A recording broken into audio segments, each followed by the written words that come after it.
Hello everyone, তো দেখো এলাম ওই ভাত চড়ে দিছি আর আয়দা ভাত চড়ে দিয়ে দেখো মুই কি কাজ করো দিয়ে আয়োজনের শাক করছো আর এইলা হচ্ছে এলাকার দিনের সেই টেস্ট এই শাকগুলা।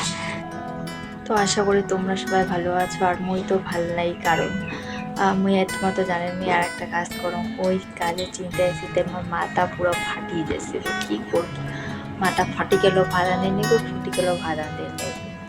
আর আয় দেখো এই সবজিগুলো বেসা কমপ্লিট হয়েছে, তো এই সবজির সাথে আরও সবজি আছে, তো রান্না বাড়া করি অনেকদিন থেকে একটা জিনিস মোর খাওয়ার ইচ্ছে, কিন্তু খাওয়ার সময় অবনি বানিয়ে খাওয়ার হয় না। তো আজই ভাবছো যে এই রান্না বাড়া করে ধুইয়া আজ ওই জিনিসটা বানিয়ে খাই। তো চলো দেখতে থাকো কি জিনিস বানাও আর কি খাওয়ার ইচ্ছা মোর অনেকদিন থেকেই আছে। তো চলো দেখো ভাত হইতে না হইতে হইয়া গেল মোর খেসারির টাইম, গেনু খেসারি আনদি আর যে শাক খেতে শুনলাম শাকে চড়াও নাই। দেখো তোমার কন খালি যে মেয়ে মানছির কাম নাই, মেয়ে মানছির যে কত কাজ। এই দেখো খেসুরি। ও ফাইনালি আমার রান্না কমপ্লিট হলো। তো গাইস দেখো ফাইনালি আমার রান্না তৈরি হলো, আর এই যেটা দেখালাম তোমাদেরকে এই যে ওই রান্নাটা ওই সবজিটা। তারপর দেখো এই দেখো কবি, এখানে কবি যারাও লাইটটা নেই, এই যে হচ্ছে কবি, এটা হচ্ছে কবির ভাজা, আর এই ঝোলটা তখনই তো দেখাইছিলাম। আর এই দেখো এটা হচ্ছে ডিম। আমি উষা ডিম অ্যাকচুয়ালি খাই না, তার জন্য আমি উষা ডিমগুলোকে এভাবে ভাজা আবার সুন্দর করে গ্রেভি করে একটা রান্না করি। তারপর এই দেখো এটা হচ্ছে শুকনি মাছ।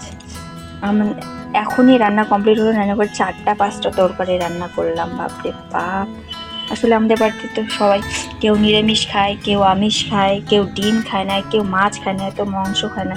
তো চলো এখন আমার রান্না শেষ হলো, তো চলো ফাইনালি যে কাজটার জন্য অপেক্ষা করছি সেটা আগে করি। তো গাইস ফাইনালি চলে আসলাম যে কাজটার জন্য, মানে করবো বলে আর করা হয় না। তো এই দিকে দেখো আমি ডিম নিয়েছি, ডিমে যেহেতু একাই খাবো তো সেহেতু আমি একটা নিলাম ডিম। তোমরা যদি বেশি খাও তাহলে বেশি নিয়ে নিও। আর এটা হচ্ছে আমার ডিম পরোটা, তো ডিম পরোটার জন্য ডিমগুলো এখন দিয়ে দেবো। দিয়েতেই গুলো পরোটাতে এইভাবে লাগিয়ে নেব, লাগিয়ে নিয়ে তারপর এটাকে ভাজ করব। তো গাইস দেখো ডিম পরোটা ভাজা হয়ে গেলো, একে একে দুটো ভাজলাম। তো চলো আগে সবগুলো ভাজে নিই, তারপরে দেখা হচ্ছে। তো সো গাইস ফাইনালি মোর ডিম পরোটা তৈরি হয়ে গেছে। আর এতে হচ্ছে কবি তরকারি, ডিম, শুকনো মাছ, লঙ্কা, এই যে হচ্ছে আমার ফাইনালি ডিম পরোটা। তো ডিম পরোটা তো তৈরি করলাম, তো তোমরাও যারা যা খাবার চান বাড়িতে ডিম থাকলে ট্রাই করেন। তো চলো মুই এলাইটা কেমন হয়েছে মুই একটা খায়া দেখাম তোমার সামনেতে, না এইটা না এইটাই খায়া দেখাছো তোমার সামনে কেমন হয়েছে। তো চলো দেখতে থাকো। তো সো গাইস তো দেখো ফাইনালি আমি নিজে রান্না করে নিজে অনেক দিনকে দিচ্ছে, আজকে রান্না করে টুরে বানিয়ে খাচ্ছি। আর সত্যি কথা বলতে গাইস অসাধারণ হচ্ছে, অসাধারণ। তোমরা একবার বাড়িতে ট্রাই করে দেখো। তো চলো টাটা, ভিডিওটা ভালো লাগলে লাইক কমেন্ট শেয়ার করো। চলো।